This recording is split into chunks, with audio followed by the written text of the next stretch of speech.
नमस्कार, मैं हूं योगेश पांडे और आप देख रहे हैं IBN भारत।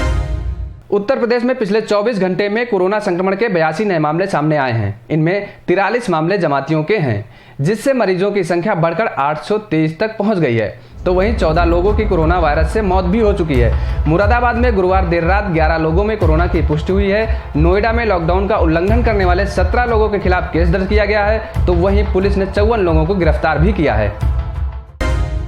महामारी से देश ही नहीं बल्कि दुनिया परेशान दिख रही है और इस दौरान सरकारें जरूरतमंदों की हर संभव मदद करने में लगी हुई हैं। तो वहीं कुछ सामाजिक लोग भी बढ़ चढ़कर अपनी भागीदारी सुनिश्चित कर रहे हैं और इसी कड़ी में अक्षय पात्र फाउंडेशन जब जरूरतमंदों को भोजन के साथ राशन भी दे रहा है। भोजन व राशन सिर्फ राजधानी लखनऊ में ही नहीं बल्कि मथुरा, गोरखपुर व गाजीपुर सहित कई जिलों में दिया जा रहा है। रक्षा मंत्री राजनाथ सिंह के आह्वान पर देश के जाने माने उद्योगपति नारायण मूर्ति एवं उनकी पत्नी सुधा मूर्ति ने लखनऊ की मदद के लिए आगे आए हैं। कोरोना वायरस से अछूता रहे गोंडा जनपद में भी अब कोरोना ने दस्तक दे दी है। जिले में कोरोना का पहला पॉजिटिव मरीज सामने आने के बाद जिले में हड़कंप मच गया है। दरअसल 25 वर्षीय युवक रोहित की रिपोर्ट पॉजिटिव आई है। युवक कौड़िया थाना क्षेत्र के बिछुड़ी गांव का रहने वाला है। जानकारी के अनुसार 15 अप्रैल को दिल्ली से गोंडा आया था यह युवक, जिसकी जांच के बाद पता चला कि वह कोरोना पॉजिटिव है, जिसके बाद युवक को लेवल 1 वार्ड में भर्ती कराया गया।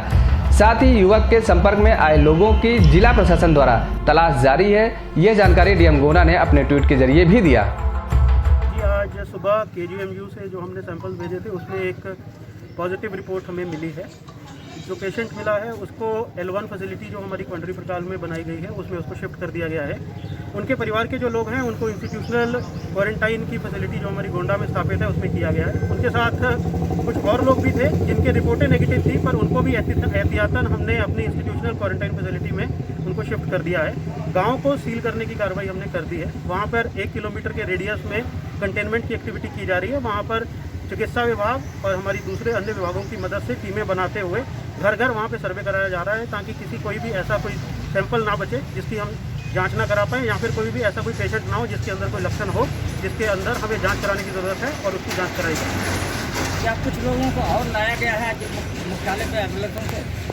जैसा मैंने पहले बताया कि एक पेशेंट जो पॉजिटिव पाए गए हैं उनको L1 में शिफ्ट किया गया है। इसके अतिरिक्त जो पेशेंट जिसको पॉजिटिव पाया गया उनके परिवार को इंस्टीट्यूशनल फैसिलिटी में क्वारंटाइन किया गया है। उनको यहाँ पर रखा जाएगा। अगर उनके अंदर कुछ लक्षण आते हैं, सिम्टम्स आते हैं, तो उनकी भी टेस्टिंग कराई जाएगी। नहीं तो जो क्वारंटाइन का हमारा प्रोसीजर है उसको पूरा किया जाएगा। इसके अतिरिक्त एक और परिवार था जिनकी टेस्टिंग हुई थी, जो उनके साथ ट्रैवल किए थे, जिनकी कॉन्टैक्ट हिस्ट्री है, उनको भी यहाँ पर लाया गया है। उनके परिवार को भी यहाँ पे रखा जाएगा और उनको भी क्वारंटाइन किया जाएगा। सर, इसके अलावा गौरा विधानसभा और मुजहना से कुछ लोगों को लाया गया है, जमातियों को, जो कहीं अलग थे पहले। गौरव चौकी थाना क्षेत्र ऐसा कोई और कोई केस नहीं है। बाकी टेस्टिंग एक रूटीन प्रोसीजर है जो हर दिन हम तकरीबन 25 से 30 सैंपल जांच के लिए भेजते हैं और लगातार भेज रहे हैं, और ये भी सैंपल जांच में भेजा गया तो उसके बाद पॉजिटिव है। आज पूरा देश कोरोना महामारी को पराजित करने के लिए एकजुट होकर लड़ रहा है।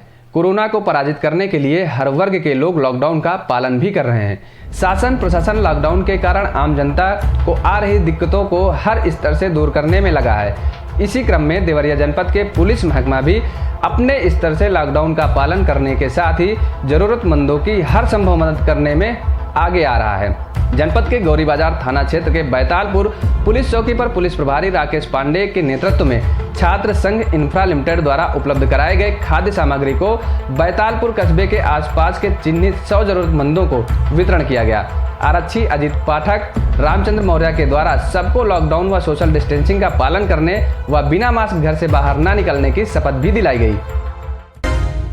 इस समय जहां पूरी दुनिया कोरोना वायरस जैसी महामारी के संकट से गुजर रही है, अस्पताल के डॉक्टर, नर्स, स्टाफ दिन रात एक करके मरीजों का इलाज कर रहे हैं और उनकी जिंदगी बचाने में लगे हुए हैं। देश कोरोना मरीजों के लिए इलाज कर रहे इन डॉक्टरों को सलाम कर रहा है, लेकिन वहीं कुछ लोग ऐसे भी हैं जो इन डॉक्टरों पर हमला कर रहे हैं। कुछ ऐसा ही मामला प्रयागराज से सामने आया है, जिसके विरोध में नारायण स्वरूप हॉस्पिटल के डॉक्टरों ने प्रदर्शन किया और सरकार से अपनी सुरक्षा की गुहार भी लगाई।